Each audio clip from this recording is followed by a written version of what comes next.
Et l'UNESCO a célébré le 21 novembre la journée mondiale de la télévision proclamée par les Nations Unies en 1996. Cette célébration consiste à encourager des échanges mondiaux de programmes à télé en ce qui concerne la paix, la sécurité, le développement social et économique avec l'amélioration de l'échange culturel. Bernadette Kamango et nous retrace l'historique de la télévision. L'année 1926 voit la première diffusion publique d'images télévisées par l'Écossais John Bond. Elle est l'aboutissement d'un cheminement de découvertes et d'inventions faites dès la fin du 19e siècle. C'est donc dans les années 20 que les premiers prototypes de télévision apparaissent. Il n'y a pas d'inventeur unique de la télévision. Après avoir créé la première société de télévision en 1925, John Bond fera sa première démonstration publique quelques mois plus tard. En 1929, la BBC émet des programmes expérimentaux de mauvaise qualité. Seuls quelques centaines de privilégiés pourront regarder ces images. La BBC avait à cette époque utilisé ses émetteurs radio existants à faible bande passante pour diffuser les programmes. La première pièce avec diffusion simultanée de l'image et du son a eu lieu en juillet 1930. Il s'agissait là du système Bond. De son côté, le chercheur Vladimir émigre aux États-Unis après la Première Guerre mondiale. Il sait que l'avenir de la télévision passe par l'électronique. En 1923, la télévision prouve l'efficacité de son système avec un poste et une caméra. Pour la France, le système de télévision électronique fonctionne à partir de 1938. Il y a déjà des émissions quotidiennes, mais elles ne trouvent pas leur public. En effet, à cette date, il n'y avait que 200 récepteurs commercialisés en France contre 20 000 en Angleterre. C'est le 22 juillet 1949 que les émissions de la télévision française débutent.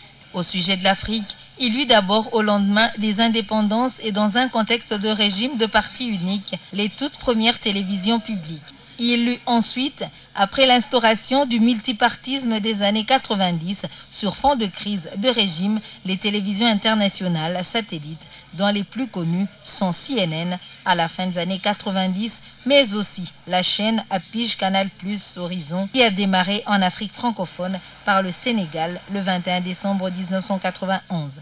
Les années 2000 voient les télévisions privées nationales et les organes de régulation se généraliser. En RDC, c'est en 1966 que vient la télévision et c'est depuis 1990 que plusieurs compagnies diffusent l'audiovisuel sur les ondes. Au total, l'Afrique francophone compte 50 ans de télévision. Restons dans ce chapitre pour dire adapter les contenus des programmes télévisuels aux réalités sociales s'avère une nécessité.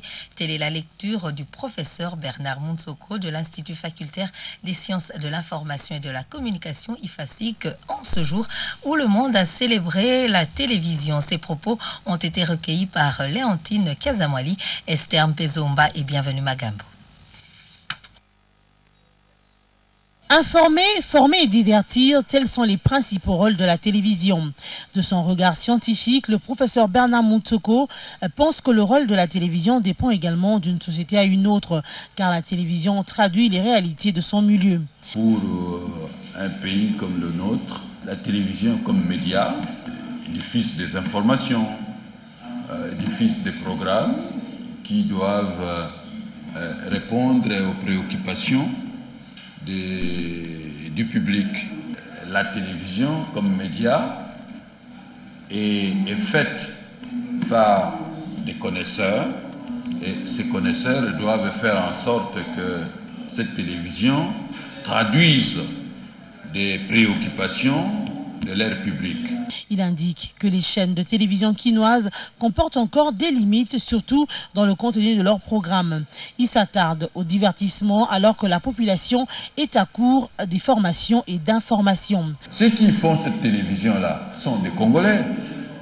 Et est-ce qu'ils ne voient pas les réalités que nous vivons? Pourquoi ils ne peuvent pas traduire ces réalités-là dans des programmes éducatifs, dans des programmes des débats politiques, dans des programmes scientifiques, dans des programmes culturels? Pourquoi nous ne le faisons pas? Comme tous les médias, la télévision a des méfaits dont il faut tenir compte, a martelé le professeur Mounsoko. Il appelle à l'éveil des téléspectateurs. Comme tout média, comme tout instrument que l'on peut avoir dans une société, il y a des avantages et des inconvénients. Notamment le fait de diffuser des films qui ne correspondent pas à l'âge de telle ou telle catégorie de la jeunesse. Toutefois, la télévision reste un média important et attirant. Il revient aux téléspectateurs d'en faire bon usage. Le Conseil supérieur de l'audiovisuel et de la communication, CESAC, affûte ses armes pour le passage de la télévision de l'analogie au numérique. À cet effet, le CESAC a voulu obtenir d'un expert toutes les informations techniques nécessaires sur l'équipement numérique. C'était au cours d'une matinée d'information organisée le vendredi où ont pris part Esther Mpezomba et Ben Mondo. Sauf un moratoire pour certaines, d'ici à juin 2015, les télévisions doivent passer de l'analogie au numérique. Confirmation donnée au cours d'une matinée d'information organisée au Conseil supérieur de l'audiovisuel et de la communication. Pour le consultant expert en réseau télécommunications, Henri Pelinda, cette rencontre était d'une grande importance pour le CESAC, qui est l'organe de régulation de médias en RDC. Pour le CESAC, puisqu'ils sont en analogie, quand il y aura fin de signal analogique, si le CESAC reste dans cet état-là, que vous voyez derrière, le CESAC ne pourra plus rien faire parce qu'il ne récupérera aucun signal, puisque les signaux sont serrants au numérique.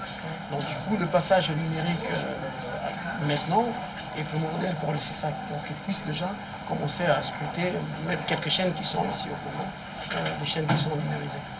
Du côté du CESAC, Madame le rapporteur Chantal Kanimbo a souligné le fait que le basculement vers le numérique nécessitait des informations techniques sur l'équipement numérique afin de permettre au Centre du monitoring des médias congolais de poursuivre leurs tâches comme il se doit. Parce que si nous continuons à faire de la régulation avec cet équipement analogique, une fois que nous allons rentrer dans le numérique, nous ne serons plus à même de pouvoir suivre les médias pour faire le monitoring. Là, ça nous permettra de faire le monitoring en temps réel, 24 heures sur 24, je crois que vous avez suivi.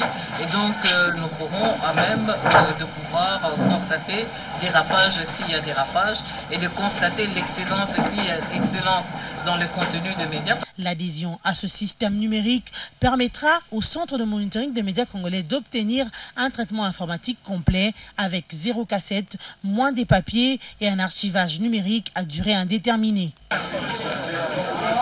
Les agents et cadres